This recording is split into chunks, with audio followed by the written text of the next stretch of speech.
Hello, this is Dr. Grande. Today's question is, can I analyze the case of Anthony Templet? He is the subject of the 2022 Netflix documentary titled, I Just Killed My Dad. Just a reminder, I'm not diagnosing anybody in this video, only speculating about what could be happening in a situation like this. If you enjoy this video, please like it, subscribe to my channel, and consider supporting me on Patreon. I will put the link to Patreon in the description for this video.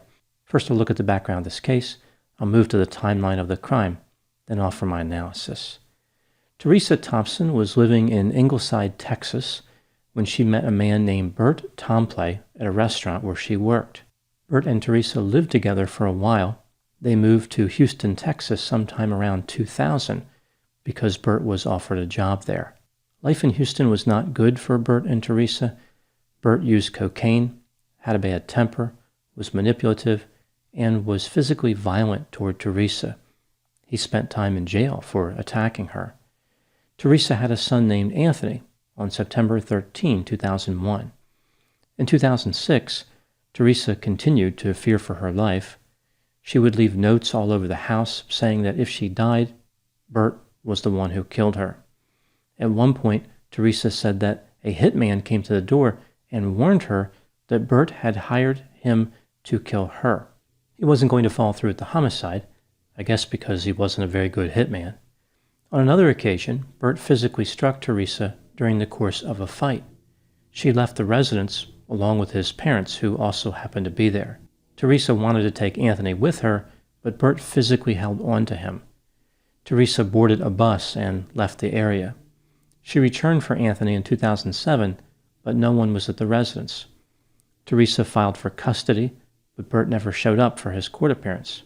She went to court in Baton Rouge, Louisiana, where Bert now lived. Bert was forced to give Anthony to her. Teresa drove back to Texas with Anthony. Everything appeared to be fine. Apparently, Bert hired private investigators to watch Teresa's residence, like he wanted to monitor her and Anthony. Bert went to court in Louisiana and managed to get temporary full custody of Anthony. On June 15, 2007, the police came to Teresa's residence, removed Anthony, and gave him to Bert. Teresa did not have the financial resources to continue a court battle to get Anthony back. Bert and Anthony lived in Bert's house in Baton Rouge. Bert had a pretty good job. He was a project control engineer and earned about $100 an hour. Bert was not a good father to Anthony. He was extremely controlling and demanding. He monitored all of Anthony's activity. Anthony was not allowed to socialize. He did not have any friends. Bert pretended to homeschool Anthony, but didn't provide him much educational value. Anthony was isolated and verbally and physically mistreated on a regular basis. He never received any medical care during the time he lived with his father. In 2008, a woman named Susan was introduced to Bert. They became romantically involved. Susan had a son as well, named Peyton. Bert, Susan, Anthony, and Peyton lived in Bert's house. Susan and Peyton would later say that Bert was physically abusive to them and to Anthony. It was clear to them that Anthony felt scared around his father. He was always walking on eggshells, never knowing when Bert would fly into a rage. Anthony tried to survive by keeping to himself. He spent most of his time in his room. The level of control that Bert maintained over the house was extraordinary. He had 8 cameras mounted on the property. He used an app to monitor the location of Anthony's phone. He wanted to know what everyone was doing all the time. Eventually, Bert wanted Anthony to get a job. He contacted a friend of his who worked at a nursery and arranged for Anthony to get an interview, but during the interview, Bert wouldn't let Anthony answer any questions. Even still, Anthony was hired for the position. The supervisor at the nursery noticed a few unusual things about Anthony. His father, Bert, had actually completed the application for him. Anthony did not know his mother's name. He did not appear to know who any celebrities were, even ones that were very famous. Anthony said that he was being homeschooled, but could not name any classes he was taking. The supervisor noticed that Bert tracked the location of Anthony's phone. Bert was so intense that one time when Anthony was working in one place and not moving around, Bert called and asked what was going on. He noticed that Anthony had not moved in a while. Anthony remained in these horrible conditions for several years. In 2019, Peyton was picked up by his father due to Bert being harmful. Peyton's father called the police. The police visited Bert's house and asked Anthony if Bert was physically abusive. Anthony responded, no. After one particularly vicious attack by Bert against Susan, she moved to a hotel room and filed a protective order against Bert. After this, Bert's behavior became increasingly erratic, paranoid, and desperate.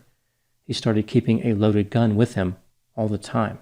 The police were trying to serve him legal documents, but he would not answer the door. Anthony said that one time, when the police were at the front door, Bert was crouched down near the door, holding a shotgun. Susan posted the protective order on the Nextdoor app, so all the neighbors were able to see the details. After this, Bert Templet became even more paranoid. In addition, Bert lost his job and had $80,000 in credit card debt. Nothing was going Bert's way. He was suffering one defeat after another. This brings me to the timeline of the crime. On June 3, 2019, at around 3 a.m., 53-year-old Bert and 17-year-old Anthony were alone in Bert's house. Bert looked through Anthony's phone to see if Anthony had been in contact with Susan. Again, Susan was not living with them at this time. Bert physically attacked Anthony because he believed Anthony had been communicating with Susan. In response, Anthony ran into Bert's bedroom and locked the door. Bert tried to force his way in by breaking the door. Fearing for his life, Anthony retrieved 2 revolvers, which Bert kept in a closet. Anthony opened the bedroom door, pointed one of the revolvers at Bert, and fired. The bullet struck his father in the face. Bert retreated into the bathroom and pleaded with Anthony to stop. Anthony pursued him and fired twice more, striking his father one more time. At 3:15 a.m., Anthony Templet called 911. He told the dispatcher, "I just killed my dad." The police arrived and arrested Anthony.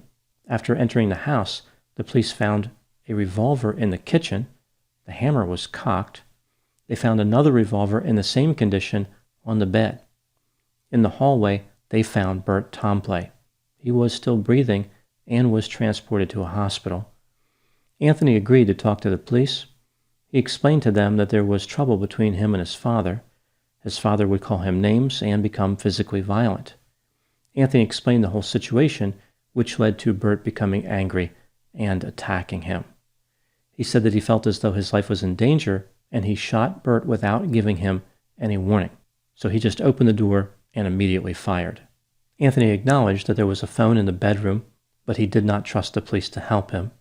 He also acknowledged that there were windows in the bedroom, but he did not use them to exit the house. Anthony was arrested and charged with attempted manslaughter. His father died on June 6. Therefore, Anthony's charges were upgraded to manslaughter. Eventually, he was indicted on charges of second-degree murder. After an investigation into Anthony's background and other circumstances surrounding the case, Anthony was offered a plea deal. He would plead no contest to negligent homicide and receive 5 years of probation. He is required to seek counseling, obtain a high school diploma, and either work full-time or be enrolled in school full-time. If he completes the requirements of his probation, he will be eligible to have his record expunged. Now moving to my analysis. Was Anthony Templet actually guilty of negligent homicide or any crime in this case? Let's take a look at the factors both for and against the idea that Anthony was guilty, starting with the inculpatory evidence.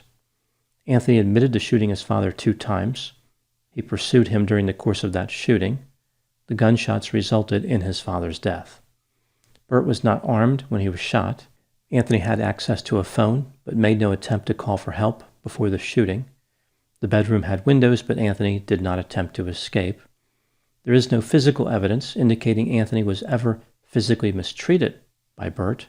On one occasion, when the police were called to Bert's house by Peyton's father, Anthony denied that Bert ever hurt him. Anthony was described as emotionless by the police and others who interacted with him. As far as the idea that Bert had kidnapped Anthony or that Anthony was a missing person, there was no warrant out for Bert's arrest, and Anthony was not listed as a missing person in any database. Burt had legal custody of Anthony. Moving to the exculpatory evidence, Burt gained custody of Anthony in an effort to hurt Anthony's mother, Teresa. It seems clear that Burt never actually wanted Anthony to live with him for any other reason. Burt was manipulative, controlling, and violent. He tracked Anthony's movements and put him on edge all the time. Burt kept Anthony isolated. When he was arrested, Anthony was not sure about his date of birth and did not know his address. Burt denied Anthony an education and medical care. Even though there was never any physical evidence found of Burt striking Anthony, both Susan and her son Peyton saw Burt physically attack Anthony. The state conceded that Susan had been physically attacked by Burt. It's not a stretch to believe he also attacked Anthony. Several people reported that Burt was frequently intoxicated. The door of Burt's bedroom was damaged as if somebody had tried to break in. There is no indication that Anthony misled the police as to the events surrounding the shooting. It seems clear that Anthony believed he was acting in self-defense. When considering all the evidence in this case, do I think that Anthony Templet was guilty? No. I don't think he was guilty of any crime. Not murder, not manslaughter, and not negligent homicide. I think it was a miscarriage of justice that he was essentially forced to plead no contest to negligent homicide. It was a plea deal that he simply couldn't turn down because he was facing life in prison if he was convicted of murder. I think this was a case of self-defense. The door to Burt's bedroom being broken is convincing evidence that he was a threat to Anthony at the time when Anthony shot him. I doubt that Burt was attempting to demolish his bedroom door as part of a spontaneous redecorating project. It seems clear that he was trying to break the door down to gain access to the bedroom. The police made a big deal about how Anthony pursued Burt and coldly shot him in the bathroom. Anthony was trying to neutralize the threat. Just because Burt moved a few feet away doesn't mean that he was no longer dangerous. He routinely carried a gun. For all that Anthony knew, Burt could have been attempting to retrieve a gun or some other weapon. The police talked about how Burt pleaded for his life before being shot in the bathroom. I don't think this makes any difference under the circumstances. It doesn't surprise me that Burt would do this. I don't think he was going to say something like, "Oh, getting shot was great. Please shoot me again." Of course he was going to attempt to remain alive. The problem for Burt is that he attacked Anthony. It was his own behavior that resulted in his death. There's another element of this case to consider when weighing the idea of an immediate threat. The police argued that Anthony had other options outside of using a firearm to defend himself. It is true that he could have called someone or escaped out of a window, but I don't think he was able to take advantage of those other options because of Burt's manipulation and control. Anthony believed that he was going to have to neutralize Burt in order to save his own life. Burt was a constant menace. He could be dangerous at any time. Anthony was in a position where he never knew when Burt might attack him. Burt's isolating behavior put Anthony in a frame of mind where he didn't trust anyone. He didn't feel safe. He felt as though he had to defend himself or be a victim. Once again, Burt caused this terrible outcome. He created a situation that made Anthony believe that lethal force was his only option to survive. This case is a sobering example of how physical, verbal, and emotional mistreatment can be deployed in an effort to completely destroy someone. In this particular instance, Anthony was able to defend himself, but his reward for doing so was to be convicted of a crime he didn't commit. In this sense, Burt was able to get one last measure of revenge. The criminal justice system persecuted Anthony under the guise of seeking justice for Burt. Now moving to my final thoughts. Burt Templet was a manipulator driven by paranoia, narcissism, and a desire for revenge. To Burt, Anthony became a physical representation of his anger and hatred toward Anthony's mother, Teresa. Burt's custody of Anthony was a mechanism through which Burt could continue to seek his revenge for Teresa's rejection.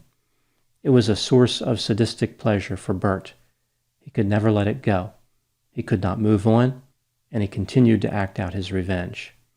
Burt slowly constructed the instrument of his own demise, through his sense of entitlement, arrogance, grandiosity, and vindictiveness. Those are my thoughts in the case of Anthony Templet. Please put any opinions and thoughts in the comment section. They always generate an interesting dialogue. As always, I hope you found my analysis of this topic to be informative. Thanks for watching.